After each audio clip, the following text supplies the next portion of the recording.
Evaluating nth roots and using rational exponents. In general, for an integer n greater than 1, if b to the nth power equals a, then b is an nth root of a.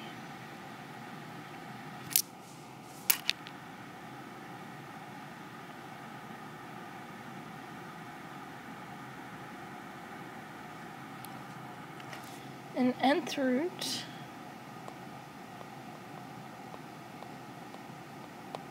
is written as, we use the radical symbol that we know as the square root, but we change the index. So we change this number right here. It's known as the index of the radical.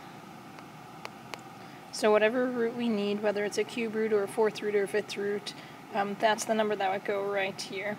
On a square root, it's dropped when you just see the radical sign, such as this. It's implied that it's a square root. You can write the nth root of a as a power of a. We can write the square root of a as a to the 1/2 power. You put the exponent on the radicand, the value under the radical symbol, over the index. So this was just an a, meaning it's a to the 1st power. Since it's a radical symbol without an index, we know that means it's a square root, so the index would be 2. So we get 1 over 2, or the 1/2 power. So we now know that another way of saying to square root something is to raise it to the 1/2 power.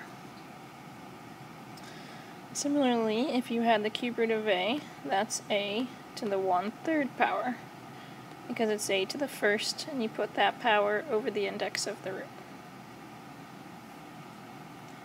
The 4th root of a would be a to the 1/4 power. The 5th root of a would be a to the 1/5 power, because it's always the exponent over the index. So take the exponent, put it over the index, and you'll get your fractional exponent, or your rational exponent. Remember, rational is just another word for, can be written as a fraction. So 1 over 5 gave us 1/5.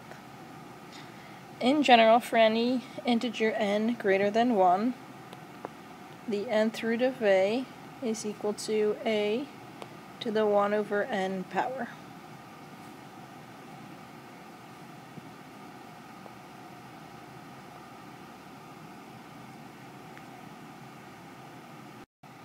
So then we come to our key concept box.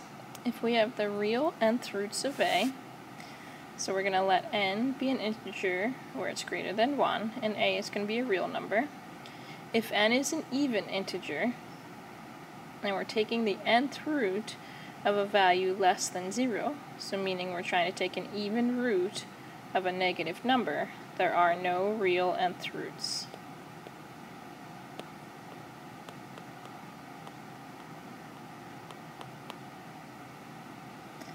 So that means something like the 4th root of -16. There aren't any real roots. The roots would be plus or minus 2i.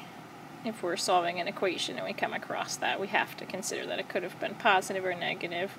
The 4th root of 16 is 2, and because we have the negative under there, it brings in the imaginary. So that's why we say there are no real nth roots, only imaginary nth roots. If we're trying to take an nth root of 0, there's one real nth root.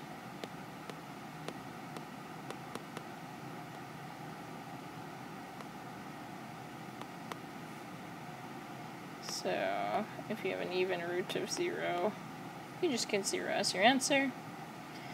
And if you're trying to take an nth root of a number greater than 0, so of a positive number, if you're solving an equation, you need to consider that there are 2 real nth roots. So you'd have to say plus or minus the nth root of a, or plus or minus a to the 1 over n power. But again, that's only when solving an equation. If we're just given a problem to evaluate, we stick with the positive case. But if we're solving an equation, you have to consider plus or minus anytime you take an even root. Okay, if we're talking about odd roots, there's only ever one solution. So if you're taking an odd root of a negative number, there's one real nth root. The nth root of a, or a to the 1 over n power. And so, for example, this would mean, if you're taking the cube root of negative 27, your answer is negative 3. Because negative 3 times negative 3 times negative 3, well, negative 3 times negative 3 is positive 9, times the negative 3 gives you negative 27. If you take an nth root of 0, there's always only one real nth root, it's just 0.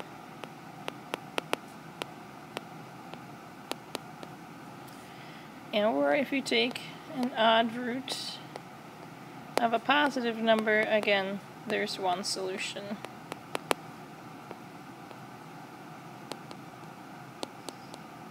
So, a positive case, if you have the cubed root of 8, your only possible answer is 2, because 2 times 2 is 4, times 2 again is 8.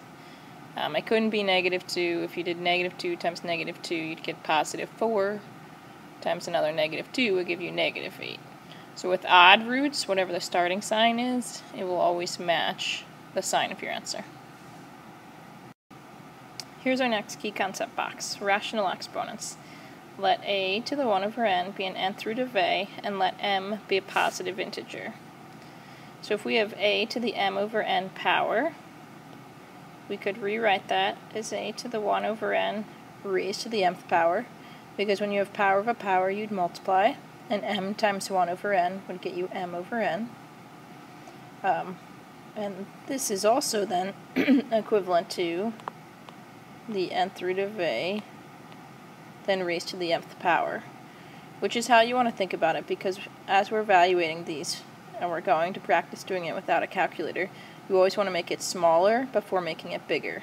So do the root first, take the nth root of it, then raise it to the power.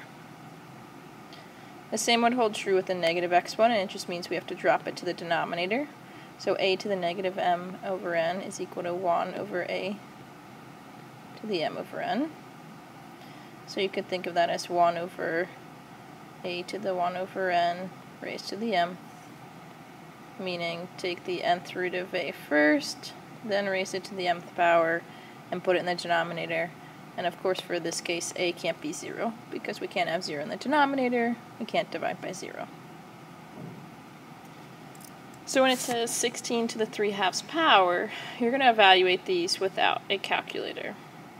You've got to build your number skills and get to know these problems and really start to know all of your powers and factors.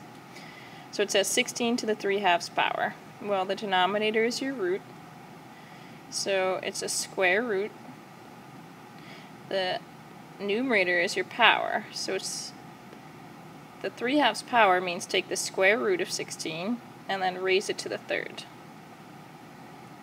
So the square root of 16 is 4, and then we have to raise 4 to the third power. Well, 4 times 4 is 16. 16 times 4 is 64. And if you don't know what 16 times 4 is, just write it down and figure it out. Take a few seconds to do the math until you know them by heart. Just because you're not using a calculator, it doesn't mean you can't write things down. You can absolutely write it down and figure it out if you don't know it. Number 2 says 32 to the negative 3/5 power, so I know right away I got to drop it to the denominator because of the negative exponent. The denominator is 5, so it's a 5th root. The numerator is 3, so that's the power. So the negative of the exponent moved it to the denominator. Since nothing was staying in the top, I put my placeholder of 1. The denominator of the fraction gives you the index on the root. The numerator gives you the power. So we keep our 1 over. The 5th root of 32 is 2. I know this because 32 is even, so its root is going to be even, because when you multiply even numbers, you continue to get even numbers. I also know that 32 is pretty small, so if it has a fifth root, it's going to have to be pretty small. My smallest even number is 2, so I just try things. 2 times 2 is 4, times 2 is 8, times 2 is 16, times 2 is 32. So if I multiply 2 5 times, I get 32. Then I have to cube the 2. Well, again, 2 times 2 is 4, times 2 is 8. So my final answer there is 1/8. Number 3 says 125 to the 2/3 power. The denominator is the root, so it's the cube root of 125. The numerator is the power. Remember, denominators make things smaller, numerators make things larger. The cube root of 125 is 5. I know that because 125 ends in 25. All powers of 5 end in 25. And I know 5 times 5 is 25. And if I have 5 quarters, I have $1.25. So 5 times 25 is 125. Then I have to square it and get 25. Number 4 says 8 to the negative 4/3 power. Well, the negative tells me I need to drop into the denominator. The denominator is my index, so it's the cube root of 8. And it's being raised to the 4th power. Well, the cube root of 8 is 2. So it's 1 over 2, and then I raise that to the 4th. And I get 1 over 16, because 2 times 2 is 4, times 2 is 8, times 2 is 16. And I can write that a little bit more clearly. So my 1 hangs out on the top, and the denominator I did the cube root of 8 and got 2. And then I took 2 to the 4th power and got 16. So my final answer is 1/16.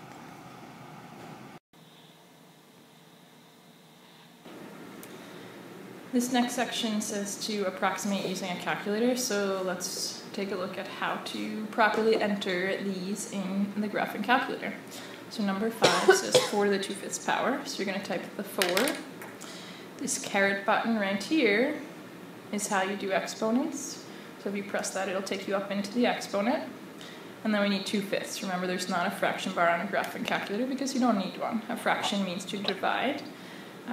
It is a good idea, though. We should probably always start with parentheses so that it understands what's in the exponent. 2, hit the divide button. 5, close your parentheses. The right arrow will take you back down out of the exponent, and then you can hit enter and see your approximation.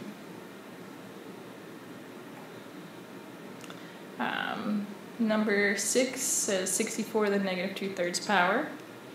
So type your base, press your caret button, parenthesis, negative 2 divided by 3, close your parenthesis, right arrow, hit enter, and there's your approximation. And, we can round these to 2 decimal places. So for number 5, 4 to the 2/5 power is approximately 1.74. For number 6, 64 to the negative 2/3 is approximately 0.06. Now, number 7 is written in radical form. So you could change it and think of it as negative 30 to the 2/3 power. So we could enter parenthesis negative 30. It's important to put that in parentheses so that the calculator understands the negative 30 is being raised to the power and not just the 30. Caret. It's the exponent over the index, so parenthesis 2 divided by 3. And we'll get approximately 9.65. We could also do it in root form. So if we type parenthesis, you type your index, then you use this math button right below alpha. You press the math button, go over to number. I'm sorry, it is right under the math option. Right here, number 5, it says the xth root. So all we had to do was press math and then scroll down to option 5, or you could have pressed the 5 button. but choose the x root, and the calculator will automatically turn that into a cube root. Type your radicand, so the negative 30. Then you need to right arrow to get out from underneath the radical. And you have to square it, so raise it to the second power, right arrow to get out of that, hit enter, and it gives you the same exact value. So again, to enter any root, you'll type the index first. So if I want the 5th root, I would type 5. I go to the math menu. I choose x root, which is the 5th option. Type the 32, right arrow to get out from underneath, and it'll give you your solution.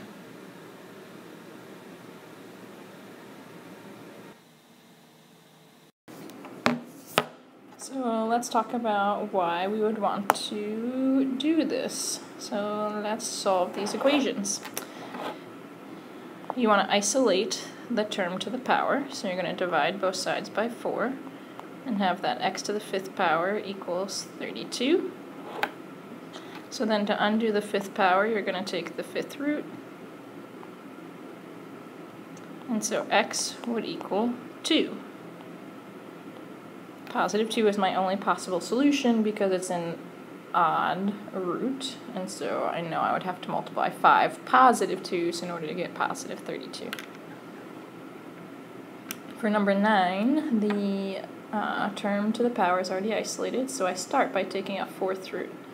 And I have to remember that I'm taking an even root, so I have to consider positive or negative. So you have x minus 3 equals plus or minus the 4th root of 21. 21 is not a perfect 4th power. The smallest 4th power is 16, that's 2 to the 4th. 3 to the 4th is 81, so 21 just is somewhere in between 2 and 3. Now I finish by adding the 3 to the other side, so x equals 3 plus or minus the 4th root of 21. So this is very much like when we learned how to solve quadratics that were missing a linear term via square roots. It's the exact same idea.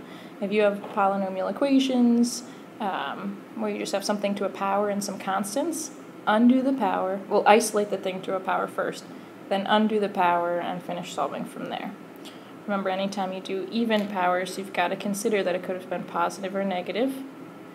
When you do odd roots, it just matches the original. So if the original is positive, your answer will be positive. If the original is negative, your answer would be negative. Alright, one application problem. Number 10, a study determined that the weight W in grams of coral cod near Palawan Island, Philippines, can be approximated using the model W equals 0.0167 L cubed, where L is the coral cod's length in centimeters. Estimate the length of a coral cod that weighs 200 grams. So this is the weight, so it's going to go in place of the W. So 200 equals 0.0167 L cubed. You're going to divide by 0.167.